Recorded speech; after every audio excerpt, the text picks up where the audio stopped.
So this is Forest Tractor TV. So we're going to plough on with today's show. No, it's not. It's Fast Car TV. Let's go.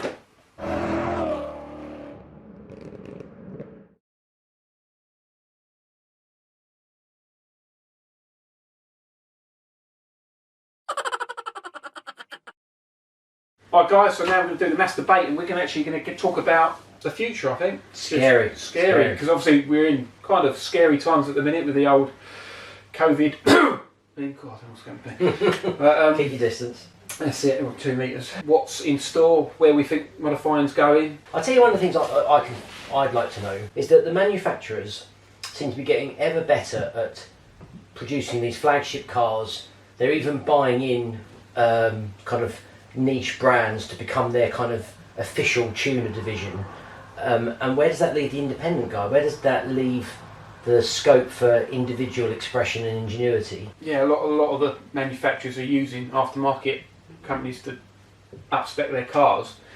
I'd say you could probably still upspec them more than that because they're still going to be within certain restrictions, aren't they, through cost, performance and efficiency and whatever parameters they've got to keep it within. There'll be manufacturer or legislation requirements for things like ride height and things like that. I'm sure some Jag engineer told me that there was always some stipulation that the wheel arch clearance had to be sufficient that you could fit snow change, for example, so that winter markets like Canada and stuff could still sell that car. So it's legal. The legal ride height was always set with those kind of markets in mind, even though to the likes of you and I, we wouldn't necessarily fit snow change to our daily driver car. I guess remapping will still exist. Yeah, I think it all will, and I think that's the great thing about our industry as well, where they adapt and they change. So if you wanted to fit an aftermarket head unit, how hard is that these days? And it made it really difficult because it was all, inbuilt. Built into the fascia, yeah. But they've got around that, and so I think that'll always happen. So I think there's always going to be car modification. I think it will change slightly. And going back to your original point where you talked about, these manufacturers using aftermarket companies already, that makes it easier for the average guy to upspec like OEM plus his car in the future. Yeah, an electric car will still have things that you can modify with it. Yes, the powertrain is going to be, you're not going to be able to do much with it, but you'll still be able to do stuff with the suspension or the brakes or the styling. So presumably the modifications of things like that may still exist, but it might be purely aesthetic, And what you'd find is you're going to get those markets crossing over where you'll be getting people putting the electric motors, as you're already seeing, into older cars. That's quite a big business at the minute, isn't it? I think the future of modifying is still bright, and as you say, it doesn't matter where it moves, people always want to make their car different. We as a brand need to do as well. Yeah, you just have to move with the times. What about making like a Fast Car TV programme? Oh, that's a really good idea. We should definitely sit down and do that, shouldn't we? I think that's a great idea, yeah, good plan. Let's think that out. Yeah, good. Yeah. So now it's time for Product of the Week. Get close up with this, will you? Get close up. They know. So what's in the box? We have got the very pretty brand new GTechniq Easy Coat. So what is Easy Coat? It is a ceramic coating. And we talked a lot about ceramic coatings lately on this programme. Did one from Maguire's, for example. And even now, the traditional way of applying them is you rinse your car down, you spray it all over, and then you rinse it off. So dead easy. GTechniq have tried to take that and make that step even easier with this product. So if you open up the box, what you'll find inside is the ceramic coating and a little nozzle, I think. Plop that in there. Attach that to your hose. So once you've sudsed your car down so it's all covered in soap, spray it off, turn the red nozzle on, get rid of all the suds. You turn the black nozzle on and that releases the ceramic coating. Go around the car, put it on the glass, on the paintwork. Offers about 3 months of protection, which is all good. Once that's done, you turn that nozzle back off and then you rinse it off with that. Off you go. The name Easy Coat is probably as easy as you can get. Simplified it, so it will do 2 medium cars, 15 quid, what, £7, 58 quid each to do a car, to get 3 months of protection, especially now we're leading into the winter months where you want good protection over the winter to keep all that dirt, grime off your car. And I haven't tested it yet, but it's going to be good. I just know that. Put my reputation on it. So it's time for Feature Car of the Week, and this car is a bit of a strange one, and it sits firmly in the Fast Car Wildcard bracket because it's Yeah, a little bit out there, a little bit weird. I first saw it, I think it was last year at Players Classic Show, and I couldn't actually work out if it was real or not. It was just a really strange looking thing. So it's a Porsche, but it's not. It's a Beetle, but it's not. It's kind of both. But to explain it better is the owner, and we're going to head outside and take a look at it now. So it is a genuine 1980 Targa Porsche, and I bought it blind on eBay delivered, which I suggest you don't ever do.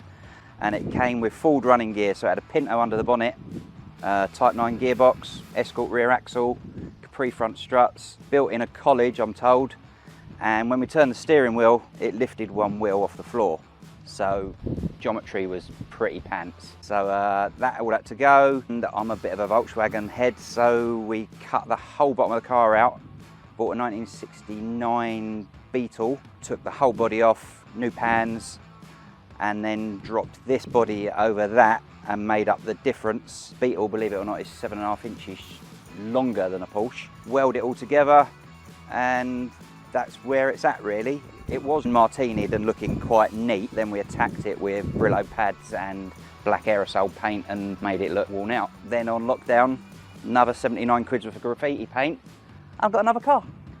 Ta-da!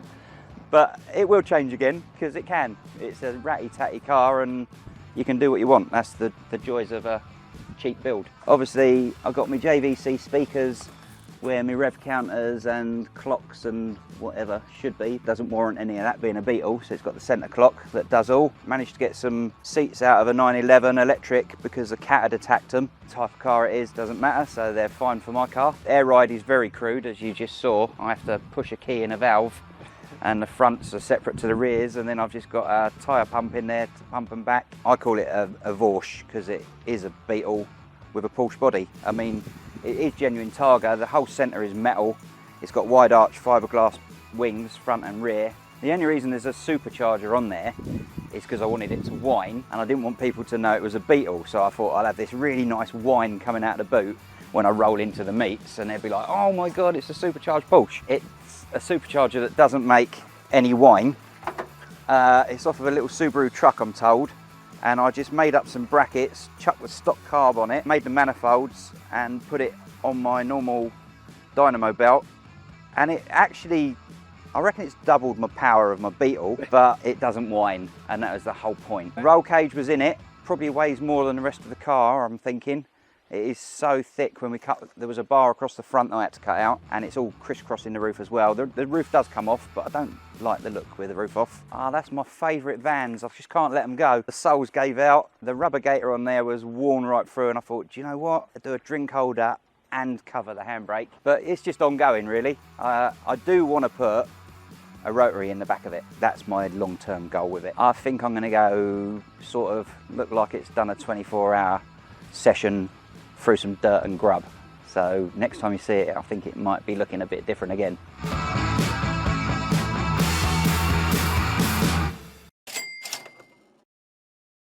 Now we're back talking about, well, our favourite part, isn't it really, talking about what project cars we would buy. And because we were on the retro theme for the last couple of issues, we're now going to go issues. I'll do it again, don't I? We're going to start talking about what retro project you would buy if you had, say, over £10,000 to spend. Sort of between, say, 10 and 20, probably cap it there. I think this is a really interesting one because there's also a fine line here as well between buying a car at this price, which is then so good, how much do you dare modify it before you either potentially denigrate the value of it in its standard form? Oh, I'm so sorry. So the example I'm thinking of there, I can't even believe they're in the 10 grand bracket now, is something like a Mark II Golf GTI 16 valve. You know, do you do much with them when they're already 10, 15 grand, you know, that kind of money? I just don't know. I don't know what you do to them. I don't mind people modifying those cars because I think there's always going to be pristine examples of them left. Yeah, true. So there's enough. If you're buy taking a high mileage one, maybe. Yeah, but if you're talking about a car that there's 2 or 3 left in the world, I'll say yeah. Maybe don't stick it on airbags, but an XKR at 10 grand is A, eminently possible. B, there's then loads you can do with them. And one of the first jobs I got actually, when I was the editor of Jaguar World, was to go and test drive the Paramount Performance tuned XKR. Lower suspension, AP Racing brakes, it just looked so mean, and they'd up the power from the 370 standard to 450. I think that's where I'd spend my money. For me, going back to those dream hot hatches, probably a Renault 5 GT Turbo. That was always the car I really wanted, but could never quite afford when I was 17, 18, 19.